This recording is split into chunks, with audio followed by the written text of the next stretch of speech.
వేజండ్లపురములోని శ్రీ విశ్వమాత ఆదిపరాశక్తి పీఠాధీశులు భగవాన్ శ్రీ శ్రీ శ్రీ వెంకట కాళీకృష్ణ గురుమహారాజు గారు సద్గురు వైభవాన్ని లోకరీతిని గూర్చి మహత్తరంగా రచించగా శ్రీ గురు ప్రబోధ పద్యరత్నాకరం గ్రంథంలోని 453 పద్యాలలోని 16వ భాగము 95 నుంచి 101 పద్యరత్నాలు కూర్పు చేసి ప్రవచిస్తున్నది భగవాన్ శ్రీ శ్రీ శ్రీ వెంకట కాళీకృష్ణ గురుమహారాజు వారి దాసుడు వ్యాఖ్యాన వాచస్పతి బ్రహ్మశ్రీ ప్రభాకర స్వామి, హైదరాబాద్.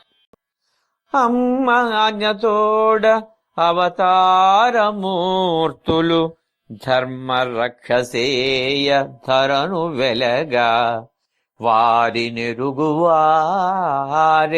పరమ గురువులురా వారి నెరుగువారే పరమ గురువులురా కాళికాంబతనయా కనుము కృష్ణ కాళికాంబతనయ కనుము కృష్ణ. శక్తి స్వరూపిణి అయిన జగన్మాత సంకల్పం వల్లే ఈ లోకంలో అవతారమూర్తులు జన్మించి ధర్మ రక్షణ చేస్తారు. మనకి తెలుసు, అనేక మంది మహనీయులు, మహాత్ములు, అవతార పురుషులు అంశాంశ కళ అని అనేక రకాలుగా ఆ తల్లి యొక్క ఆది పరాశక్తి యొక్క సంకల్పంతో ఈ మహనీయులు ఈ లోకంలో ఉద్భవించారు అన్న విషయం మనకి తెలుసు. ఆ అఖండ పరమాత్మ ఒక శ్లోకంలో చెప్పినట్టుగా తదైజతి తన్నైజతి తద్దూరే తద్వంతకే తదంతరస్య బాహస్య అంటూ, అది దూరంలో ఉంది, దగ్గరలోనూ ఉంది, అది చిన్నగానూ ఉంది, పెద్దగానూ ఉన్నది, అది అంతరంలో ఉన్నది, బాహ్యంలో ఉన్నది అని మనకి వేదం చెబుతుంది. ఉపనిషత్తుల్లో విషయం చెప్పారు. కనుక ఈ పరమ ఆత్మకి, అఖండమైనటువంటి ఆత్మస్వరూపానికి, ఈ సర్వ జగతిని నడిపించేటటువంటి ఆ శక్తి అన్నీ తానే ఉండి ఏది తాను కాకుండా ఉంటుంది. ఇది కనుక ఆ శక్తి యొక్క సంకల్పానికి అనుగుణ్యంగానే అవతారమూర్తులు జన్మించి ప్రపంచంలో చెలరేగినటువంటి అధర్మాన్ని అణిచివేసి ధర్మ రక్షణ చేస్తారు. ధర్మం అనేది అమృతం నిండిన మట్టి కుండ లాంటిదట. అలాగే అధర్మం అనేది విషంతో నిండి ఉన్న బంగారు పాత్ర లాంటిదట. ఆచరించే విధానం వచ్చేసరికి ఎంతో సొగసుగా మెరుస్తూ కనిపించే బంగారు పాత్రనే కోరుకుంటాం గాని మట్టి పాత్ర విలువ లేదని అనుకుంటాం. కానీ వాటిలో అంతర్గతంగా ఉన్న అమృతాన్ని గాని విషాన్ని గాని గమనించే ఆలోచనా శక్తి అందరికీ ఉండదు. మంచి వెంటే చెడు ఉంటుంది, చెడు వెంటే మంచి ఉంటుందని చెప్పటంలో గూఢార్థం కూడా ఇదే. చెడు కనిపించే వాటిల్లో కూడా, అంటే చెడుగా అనిపించే వాటిల్లో కూడా అప్పుడప్పుడు మంచే ఉంటుంది అని మనం తెలుసుకోవాలి. అదేవిధంగా కొన్ని సందర్భాల్లో అతి చేదుగానే ఉన్నదాన్ని మనం స్వీకరిస్తాం, కష్టంగా కఠినంగా ఉన్నదాన్ని సహిస్తాం, దానిని అనుభవిస్తాం. నిజంగా చెప్పుకుంటే బిడ్డకి జన్మనివ్వాలి అంటే ఒక తల్లి ఎంతటి ప్రసవ వేదనని అనుభవిస్తుంది, ఎంత కష్టాన్ని సహిస్తుంది, మరో పునర్జన్మ లాంటి స్థితిలో ఉంటుంది. కానీ దానిని తట్టుకుని ఓర్చుకుని ఒక అందమైన బిడ్డకి జన్మనిస్తుంది. అపురూపంగా ఆ బిడ్డని పెంచి పెద్ద చేస్తుంది, హృదయానికి హత్తుకుని ఆనందాన్ని పొందుతుంది. కనుక మంచి చెడుల మధ్య ఉన్న విచక్షణని తెలుసుకోవటమే మానవుని యొక్క ప్రజ్ఞ అని కూడా మనం చెప్పుకోవచ్చు. ఎక్కడైతే ధర్మానికి చేటు వాటిల్లుతుందో అక్కడ ధర్మాన్ని రక్షించి పునఃస్థాపన చేయటానికి మహాత్ములు, అవతారమూర్తులు జన్మిస్తూ ఉంటారు. వారి పూర్వజన్మల విశేషాల వల్ల గురువులుగా, సద్గురువులుగా వినుతికెక్కి జనుల్ని ఉద్ధరించటానికి కంకణం కట్టుకుంటారు.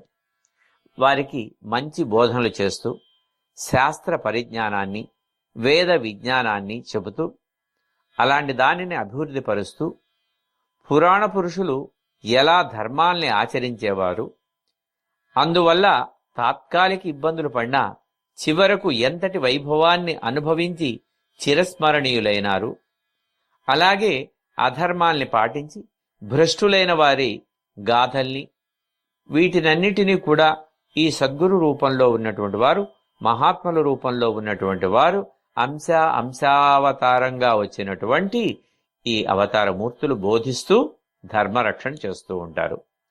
ఇలా ప్రపంచంలో ఎంతో మంది గురువులు వారి విధిని నిర్వహిస్తూనే ఉంటారు. ఇది ఆ పరాశక్తి యొక్క సంకల్పానికి అనుగుణ్యంగా ఆమె ఆటలోని కొన్ని మలుపులుగా జరుగుతూ ఉంటాయి. కనుక ఇలాంటి మహాత్ముల గురించి తెలుసుకుని మసలుకోవటం ఎంతో అవసరం. అవతారమూర్తుల తత్వాలను గుర్తించి ఆచరించేవారు కూడా మహాత్ములే. వారే మంచి శిష్యులు. ఆ శిష్యులు మహాత్ములే కొంతకాలానికి వెలిగే దీపం మరొక దీపాన్ని వెలిగించ సమర్థత కలిగినట్టుగాని ఈ అవతారమూర్తులుని ఆరాధించి మహాత్ముల సేవల్ని, శుశ్రూషల్ని చేసి అనుభవాన్ని పొంది సాధనా మార్గంలో ముందుకు వెళ్ళినటువంటి శిష్యులు పరమ గురువులుగా, సద్గురువులుగా చక్కగా రూపాంతరాన్ని చెందుతారు. వారు కూడా సమాజ రక్షణ కోసం మీది మిక్కిలి ధర్మ రక్షణ కోసం పాటుపడుతూ ఉంటారు. కనుక అటువంటి వారిని సేవించటం, అనుసరించటం శుభదాయకమని ఈ పద్యంలో భగవాన్ శ్రీ శ్రీ వెంకట కాళీకృష్ణ గురు మహారాజ్ వారు తెలియచేస్తూ ఉన్నారు.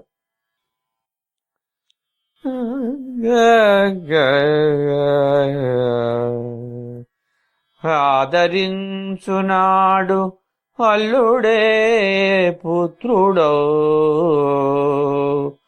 కూలదోయు కొడుకు కులము చేటు. ఆదరించునాడు అల్లుడే పుత్రుడో, కూలదోయు కొడుకు కులము చేటు. ఆదరించు గురుడే అమ్మ నాన్న సముడు. ఆదరించు గురుడే అమ్మ నాన్న సముడు. కాళికాంబ తనయా కనుము కృష్ణ.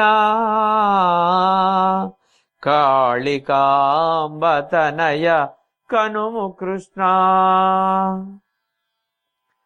అత్తమామల విషయంలో కొన్నిసార్లు అల్లుడే కన్న కొడుకులాగా చేరదీసి ఆదరిస్తాడు. అలాగే చెడు లక్షణాలు కలిగిన కొడుకులే కసాయివారిలాగా ప్రవర్తిస్తూ కొన్ని సందర్భాల్లో వారి వంశానికి కీడుని కలిగిస్తారు. అలాగే సొంత తల్లిదండ్రుల్ని, తోడబుట్టిన వారిని పట్టించుకోకుండా ఉంటారు. వారి వల్ల ఆ తల్లిదండ్రులకి అపకీర్తి, ఆ వంశానికి కళంకం లభిస్తుంది. జనరల్గా అల్లుళ్ళు అంటే అందరూ బయట నుంచి వచ్చి ఆ కుటుంబంతో అనుబంధాన్ని కలుపుకుంటారు కదా. ఆ వచ్చే అల్లుళ్ళు పెద్దల ఎడల వినయం, విధేయత, గౌరవభావం కలిగిన వారైతే అత్తమామల్ని మనం అత్తమామలు అంటే తల్లిదండ్రులుగా కూడా భావిస్తాము. దాన్ని మనం ఇంగ్లీష్లో చెప్పుకున్నప్పుడు కూడా ఫాదర్ ఇన్లా, మదర్ ఇన్లా అని వారు కూడా ఇదే విషయాన్ని ఒప్పుకున్నారు. అంటే చట్టపరంగా వారు తల్లిదండ్రులేని. కనుక యోగ్యుడైనటువంటి అల్లుడు గనక వస్తే వాళ్ళు అత్తమామల్ని కూడా సొంత తల్లిదండ్రుల్లాగా చూసుకుంటారు. కొడుకులు కొన్ని సమయాల్లో ఆ విషయంలో పట్టించుకోలేక, ఆ ధర్మాన్ని పాటించలేక విఫలులవుతారు. అంటే ఎవరు ఆదరిస్తారో, ఎవరు పట్టించుకుంటారో, ఎవరు చూస్తారో వారే దగ్గరి వారవుతారు. కొన్ని సందర్భాల్లో తమ ధర్మాన్ని తాము పాటించకుండా సొంత వాళ్ళు, రక్త సంబంధికులు వదిలిపెట్టినా కూడా హితులు, సన్నిహితులు, మిత్రులు, బంధువులు ఆ ధర్మాన్ని పాటించి ఈ వృద్ధులైనటువంటి వారిని, పెద్దవారైనటువంటి తల్లిదండ్రుల్ని పట్టించుకుని చక్కగా వారి మనసుకి ఆనందాన్ని కలిగిస్తారు. మరి కొడుకులు అల్లుళ్ళ విషయంలో ఇది చెప్పారు. ఇది కాకుండా ఆదరించు గురుడే అమ్మా నాన్నలకు సముడు అని చెబుతున్నారు. ఇంకా అసలు కొన్ని సందర్భాల్లో మనని ఎవరూ పట్టించుకోకుండా, సమాజం కూడా మన వైపు దృష్టి మరల్చకుండా, ఆర్థికమైన స్థితి లేదనో, అనారోగ్య కారణమనో, లేకపోతే ఏ ఇతర కారణాల వల్ల వదిలివేస్తే, అప్పుడు ఒక దివ్యమైన భవ్యమైన మహత్తు కలిగినటువంటి విశిష్ట గురువుని ఆదరించినప్పుడు ఆ గురువు వీరిని చేరదీసి కుల గుణ ప్రాంత వర్గ భేదాన్ని పట్టించుకోకుండా వారి స్థితికి జాలిపడి వారిలో ఉన్న వినయ గుణానికి వారి యోగ్యతకి సంతసించి ఆ గురువే వీరికి తల్లిగా తండ్రిగా దైవంగా అవసరాలు చూసేటప్పుడు బిడ్డలుగా కొడుకులుగా అన్నీ తానై భావిస్తాడు అని ఈ పద్యంలో తెలియచేశారు. అలాగే ఒకసారి వారిని విశ్వసిస్తే ఆశ్రయిస్తే సర్వస్య శరణాగతి కనుక వారికి చెప్పినట్టయితే వారే కావలసిన విషయాలన్నీ చూస్తారు అని అలాంటి దివ్యత్వం కలిగినటువంటి ఆ కృష్ణ శతకంలో పద్యం చదివినట్టుగాని ఈ వేజెండ్ల కృష్ణయ్యని విశ్వసిస్తే ఈ భౌతికమైనటువంటి అవసరాలు, వాళ్ళ చదువుల గురించి, వాళ్ళ ఇల్లు వాకిళ్ళ గురించి, స్థలాన్ని గురించి, లేకపోతే వచ్చే కష్టాలను గురించి విన్నవించుకుంటూ ఉంటే వారి యందు దయ కలిగి శిష్యుల యొక్క యోగ్యతను అనుసరించి వారు తన ఎడ చూపించేటటువంటి ప్రేమ, విశ్వాసము, నమ్మిక, దైవము యందు వారికి ఉన్నటువంటి స్థిర బుద్ధిని గమనించి సర్వము తానై, తల్లి తండ్రి గురువు తానై అనేక మందికి అండగా ఉండి కాపాడుతూ ఉన్నారు.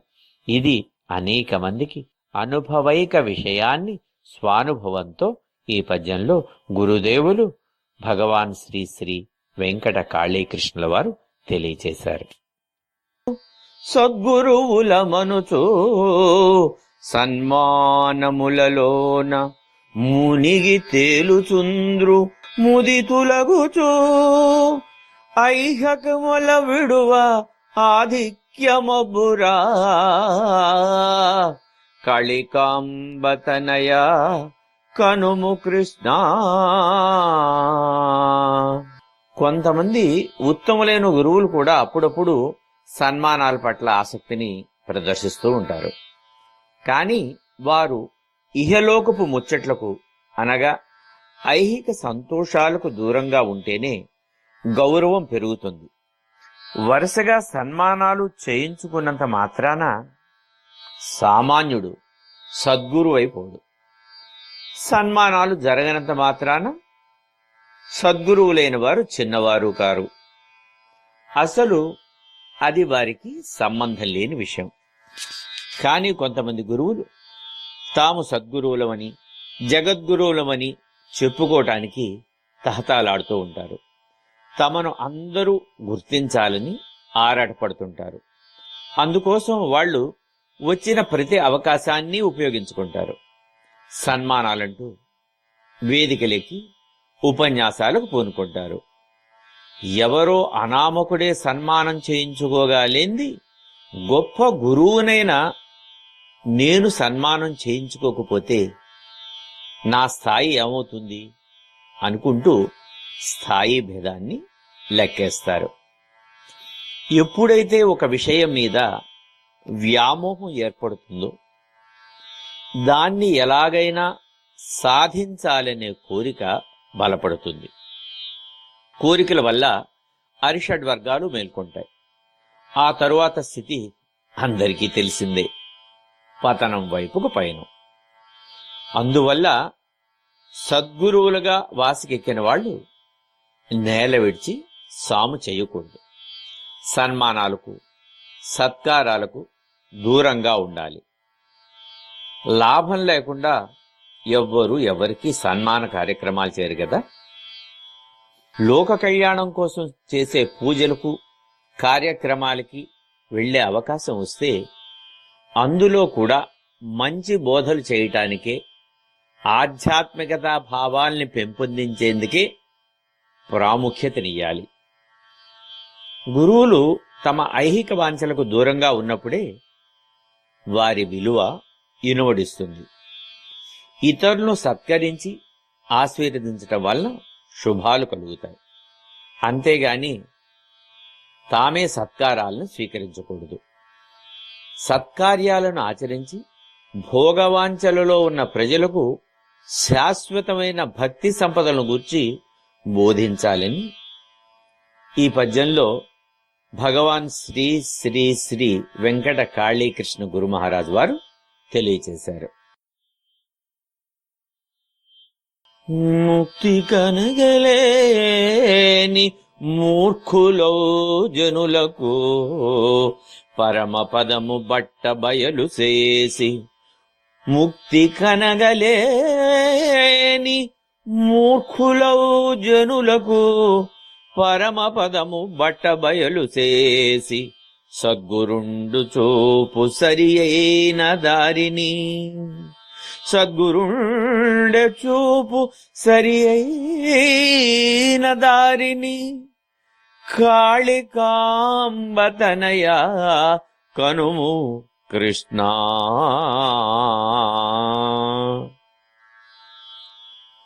ముక్తిని పొందలేక మూర్ఖ ప్రవర్తన కలిగి ఉన్నవారికి జ్ఞానబోధ చేసి ఉత్తమమైన మార్గాన్ని సద్గురువులు చూపిస్తారు. మూర్ఖులను ఎన్ని విధాలా ప్రయత్నం చేసినా మార్చలేక విసిగి వేసారిన పెద్దలు మూర్ఖుల ప్రవృత్తి ఎలా ఉంటుందో తెలియజేస్తున్నారు. శతవిధాలా ప్రయత్నించి ఇసుక నుండి నూనెను తీయొచ్చు. ప్రపంచం అంతా తిరిగైనా కొమ్ములున్న కుందేల్ని సాధించవచ్చు. ఏదో విధంగా కష్టపడితే ఎండమావిలో నీరు కూడా తాగవచ్చు. కానీ మూర్ఖులను మాత్రం మార్చటం సాధ్యం కాదు. కానీ ఈ లోకంలో మానవ ప్రయత్నానికి అసాధ్యమైంది ఏదీ ఉండదు అని ఈనాటి నానుడి. ఎంచుకునే విధానాన్ని బట్టి ఏదైనా సాధించవచ్చు. సామ దాన భేద దండోపాయాల్లో ఏదో ఒకదానికి ప్రతివారు సానుకూలమవుతారని పెద్దలు చెబుతారు. ప్రపంచాన్ని ఏలే చక్రవర్తి అయినా ఇంటి వద్ద భార్యకు సపర్యలు చేస్తూ ఉండొచ్చు. రాజ్యాధినేతలు కూడా తమ బిడ్డల మాయాజాలంలో పడి బలహీనులై వారు చెప్పినట్లు నడుచుకోవచ్చు. ఇలా లోకంలో ప్రతి మనిషి ఎవరో ఒకరి వద్ద బలహీనపడి వారి మాటలు ఆచరిస్తుంటారు. కానీ గురువుల వద్దకు వచ్చేసరికి ఎవరైనా తమ మూర్ఖత్వాన్ని సడలించి వారు చెప్పేది శ్రద్ధగా విని ఆచరిస్తే వారి సమక్షానికి రాగానే వారికి మంచి అనుభవమే కలుగుతుంది. సద్గురువులను చేరిన పిదప వారిని అనుసరిస్తూ వాళ్ళు చేసే మంచి కార్యక్రమాల్లో పాల్గొంటూ మన్ననలకు పాత్రులవటం వల్ల మూర్ఖులైన వారు కూడా ఎంతో చక్కటి జ్ఞాన మార్గాన్ని అనుసరించగలుగుతారు. సాధారణంగా ఎవరు చెప్పినా వినని మూర్ఖులు కూడా కొన్ని సమయాల్లో గురువుల ప్రబోధాలకు ఉత్తేజం పొంది వారు చూపే ముక్తి మార్గాన్ని అనుసరిస్తూ జీవితాలను సుఖమయంగా మార్చుకోగలరని, కనుక సద్గురువులు ఎలాంటి కఠినాత్ములనైనా మూర్ఖులనైనా అజ్ఞానులనైనా తమ దివ్య ప్రబోధాల వల్ల మార్చి మహాత్ములుగా తీర్చిదిద్ది వారికి ముక్తిని ప్రసాదిస్తారు అని ఈ పద్యం ద్వారా పూజ్య శ్రీ శ్రీ శ్రీ వెంకట కాళీకృష్ణ గురు మహారాజుల వారు తెలియజేస్తున్నారు. కష్టములను గూర్చు కల్మషాల గురులు సద్గురుండు మంచి జ్ఞానమొసగో.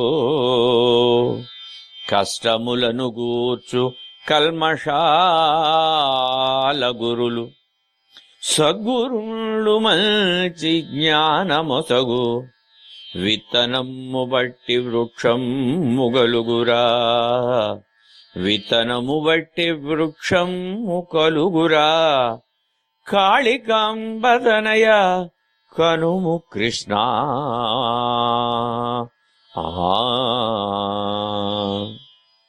కలుషితులైన కొందరు పెద్దలు, గురువులు తమ దగ్గరికి చేరిన వారికి తెలుసో తెలియకో కష్టాన్ని కలిగిస్తారు. సద్గురువులు మాత్రం తమ శిష్యులకి సుజ్ఞానాన్ని ప్రసాదిస్తారు. మనం ఏ విత్తనాన్ని నాటితే ఆ చెట్టే వస్తుంది కదా. శ్రీ గురుదేవులైన భగవాన్ వెంకట కాళీకృష్ణ గురు మహారాజ్ గారు లోకంలో గురువు అన్నవాడు ఎలా ఉండాలి, ఎలా ఉండకూడదు, ఈనాడు ఎలా ఉంటున్నారో అని ఎన్నో పద్యాల్లో తెలియచేశారు. ఎందుకనంటే వారు వాటినన్నిటినీ తన నిజ జీవితంలో ఆస్వాదించి అనుభవించి ఆ అనుభవాన్ని ఆచరణ రూపకంగా ప్రతివారికి తెలియచేసే సద్గురువు కనుక.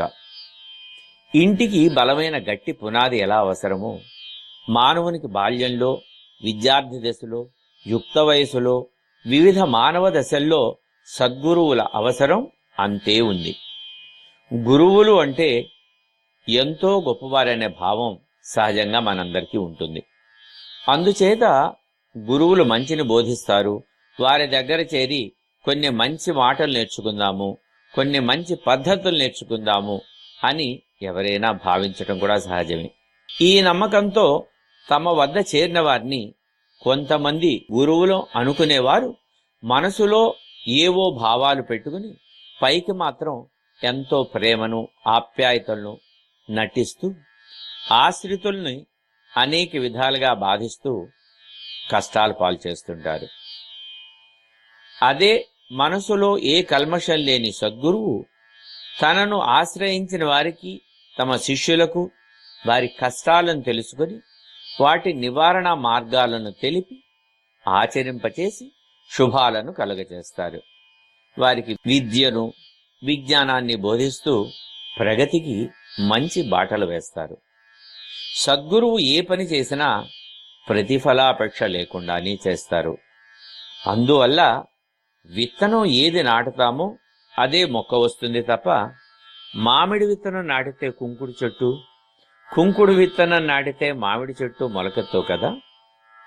ప్రకృతిబద్ధంగానే విత్తనాన్ని అనుసరించి లక్షణాలు వస్తాయి గాని వెలక్కాయకు మసిపూసి మారేడుకాయ చేసి నాటినా వెలగి చెట్టే వస్తుంది గాని మారేడు చెట్టు రాదు అనే భావం ఈ పద్యంలో భగవాన్ శ్రీ శ్రీ శ్రీ వెంకట కాళీకృష్ణ గురు మహారాజ్ వారు తెలియచేశారు. గురువులెంతో మంది గుణములు లేకుండా తాము బ్రతుకుటకును తంతు నేర్చి. గురువులెంతో మంది గుణములు లేకుండా తాము బ్రతుకుటకును తంతు నేర్చి. పరమతములనిపుడు వడదిట్టుచుందురు కాళికాంబతనయ. పరమతములనెప్పుడు వడదిట్టుచుందురు కాళికాంబతనయ కనుము కృష్ణ.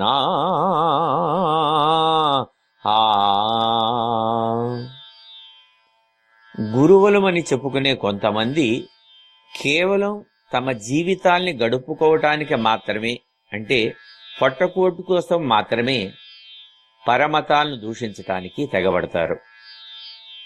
మతం అంటే మానవత్వం. ఇంకా చెప్పాలంటే మతము అని మన తెలుగులో మత్ అంటే నాది, తము అంటే నా యొక్క భావము, అంటే నా భావానికి అనుసరించి, నా ఇష్టానికి అనుసరించి, నా సంకల్పానికి అనుసరించి అంతకు ముందు ఏ పెద్దలో చూపినటువంటి మార్గంలో పయనించటం, ఆ మార్గాన్నే అనుసరించటం మతము అని చెప్పుకోవాలి. నీ భావాలు, నా భావాలు, మరికొంతమంది భావాలు కలిసి సమిష్టిగా ఒక విషయాన్ని విశ్వసించి స్వీకరించి ఆచరించే పద్ధతినే మతము అన్నాం. అది భగవత్పరంగా జరిగినప్పుడు పూర్తిగా మతం అవుతుంది. ఇంకా గురువుగారు చెప్పినట్టుగా మతం అంటే మానవత్వం. ప్రపంచంలో భౌగోళిక నైసర్గిక స్వరూపాలను బట్టి ఆయా ప్రాంతాల్లో నివసించే ప్రజలు అక్కడి వాతావరణ పరిస్థితులకు అనుగుణంగా పండే పంటలు, లభించే ఉత్పత్తుల మూలంగా వాటికి అనుగుణమైన ఆచారాలను, సంప్రదాయాలను, వేషభాషలను అనుసరిస్తూ ఉంటారు. ఎక్కడో ఉత్తర భారతదేశంలో నిరంతరం మంచు కురిసే ప్రాంతంలో చలి నుంచి రక్షించుకోవటానికి కింద నుంచి పై వరకు చలి దుస్తులు ధరిస్తారు. అలాగే పూజా కార్యక్రమాల్లో, దేవాలయాల్లో కూడా కాలికి జోళ్లతోనో, ఒంటికి కోట్లతోనో, తలకు మఫ్లర్స్తోనో వచ్చి పూజా కార్యక్రమాన్ని నిర్వహించి తీర్థ ప్రసాదాలు ప్రసాదించి వెళతారు. అయితే దక్షిణ భారతదేశంలో ఎక్కువగా వేడి ఉంటుంది కనుక అక్కడి ప్రజలు తక్కువ వస్త్రధారణ చేస్తారు. అలాగే తడి బట్టల్ని కట్టుకుని శరీరానికి పూర్తి ఆచ్ఛాదన లేకుండానే పూజ చేస్తారు. అందువల్ల అక్కడ బాహ్యమైన ప్రకృతి కంటే, బాహ్యాడంబరం కంటే ఆంతరంగికమైన భావం ముఖ్యం. ఎందుకని అంటే భగవంతుడు భావప్రియుడే కాని బాహ్యప్రియుడు కాదు కదా. అలాగే అన్ని మతాల్లో సారం ఒకటి: శాంతి, సౌభాగ్యం, అహింస, సోదర భావం. ఇంతకంటే ఇంకా ఏముంటుంది? కానీ ఇవన్నీ మరుగున పెట్టి వేరే మతాల వారిని తక్కువ చేస్తూ మాట్లాడుతూ సొంత మతాల వారి ద్వారా మెప్పును, ధనాన్ని పొందుతూ పరమత దూషణాన్ని సొంత లాభం కోసం మార్చుకుని ఇదొక వృత్తిగా, ప్రవృత్తిగా చేసుకుని బ్రతికేవాళ్లు గురువుల పేరుతో లోకంలో చలామణి అవుతున్నారు. అన్ని మతాలు ఒకటి, కొంచెం మార్గాలు వేరు కావచ్చు, సారం మాత్రం ఒకటి. అందుకని ఎవరికి ఇష్టమైన మతం వారు అనుసరిస్తారు. దేని గొప్పతనం దానికుంది. అదే వేరే మతాల వాళ్ళు మన మతంలో ఉన్నటువంటి, మనకిష్టమైనటువంటివి, మనం ఆచరిస్తున్నటువంటి పద్ధతుల్ని వేలెత్తి చూపటం అనేది మత సహనం అనిపించుకోదు. దాన్ని సహిష్ణుత అంటారు. విష్ణుం జిష్ణుం మహావిష్ణుం ప్రభవిష్ణుం సహిష్ణుం అని చెప్పుకొస్తారు. అంటే ఈ విష్ణుతత్వంలోనే సహిష్ణుత అనేది ఉంది. సహిష్ణుత అంటే అతనికి ఇష్టమైన మార్గంలో పరమాత్మని చేరేందుకు ఎన్నుకున్నారు. అతను దానికి ఒక మతముగా, ఒక రూపంగా, ఒక పద్ధతిగా, ఒక ఆచారంగా ఏర్పాటు చేశారు. దానిని ఫాలో కానివ్వండి. దానిని ఎందుకు మనం విమర్శించాలి? అదేవిధంగా మనం అనుసరిస్తున్న దాన్ని ఇంకొకరు వేలెత్తి ఎందుకు చూపాలి? అంటే ఆ సహిష్ణుత అనేది చాలా అవసరము. తాము ప్రాతినిధ్యం వహిస్తున్న మతమే గొప్పదని ఇతర మతాల దూషణ చెప్పటం సరైనది కాదు. తమ గురించి తాము గొప్పగా చెప్పుకోవటంలో తప్పు లేదు. కానీ పరమత దేశం, ఇతరాల విషయాల్లో వేలు పెట్టడం, దానిని తిరస్కరించడం, తూష్ణీభావంతో చూడటం విష సంస్కృతికి నాంది అవుతుంది. ఇలాంటి గుణాలను వదులుకుని అన్ని మతాలు సామరస్యంగా మనగలిగినప్పుడే లోకంలో శాంతి వర్ధిల్లుతుంది అని భగవాన్ శ్రీ శ్రీ శ్రీ వెంకట కాళీకృష్ణ గురు మహారాజ్ వారు ఈ పద్యంలో మత సామరస్యాన్ని గురించి చక్కటి భావాన్ని వ్యక్తం చేశారు. స్వార్థరహితులైన సద్గురులకెప్పుడు పక్షపాత బుద్ధి వదలియుండు. స్వార్థరహితులైన సద్గురులకెప్పుడు పక్షపాత బుద్ధి వదలియుండు. గుణము లేని వారు గురువులు కారురా. గుణము లేని వారు గురువులు కారురా. కాళికాంబతనయ కనుము కృష్ణ. స్వార్థ బుద్ధి లేని సద్గురువుకి పక్షపాత బుద్ధి కూడా ఉండదు. మంచి గుణాలు లేకపోతే మంచి గురువులు కావడం కష్టం. సామాన్య మానవుడి నుంచి సద్గురువు స్థాయికి ఎదగాలంటే తమలోని అనైతిక గుణాలను, చెడు ఆలోచనలను, స్వార్థపూరిత బుద్ధులను, ఆవేశాలను నియంత్రణ చేసుకుంటూ మనసును స్థిరంగా, నిర్మలంగా చేసుకోవటానికి సాధన చెయ్యాలి.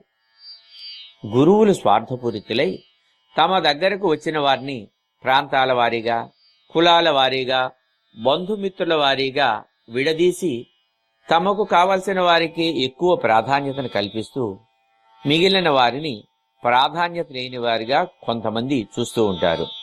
అయిన వారికి ప్రత్యేక సదుపాయాలను కల్పిస్తూ విద్యా బోధనలు చేస్తూ మిగిలిన వారికి సామాన్యమైన బోధనలతో సరిపెట్టే గురువులు స్వార్థపూరితులు, పక్షపాత బుద్ధి కలిగిన వాళ్ళు. అలాంటి గురువుల ప్రవర్తన వల్ల శిష్యులలో భేదాభిప్రాయాలు కలిగి వారి మధ్య వైరం ఏర్పడే అవకాశం ఉంటుంది. కనుక సద్గురువులైన వారు స్వార్థం లేని వారే అందరినీ తమ సంతానాన్ని ఆదరించినట్లే ఆదరించి చేరదీయాలి. కులమతాలకు అతీతంగా బంధుప్రీతి లేని రీతిలో ఒకే విధమైన నీతి న్యాయాన్ని అనుసరించాలి. అందరినీ సమాన దృష్టితో చూసే విశాల భావాలు ఉండాలి. మంచి గుణాలు లేని వాళ్ళు ఎన్నటికీ సద్గురువులు కాలేరు, ఆ విధంగా గుర్తింపబడనూ లేరు అనేటటువంటి చక్కటి విషయాల్ని పై పద్యం ద్వారా భగవాన్ శ్రీ శ్రీ శ్రీ వెంకట కాళీకృష్ణుల వారు తెలియచేస్తున్నారు.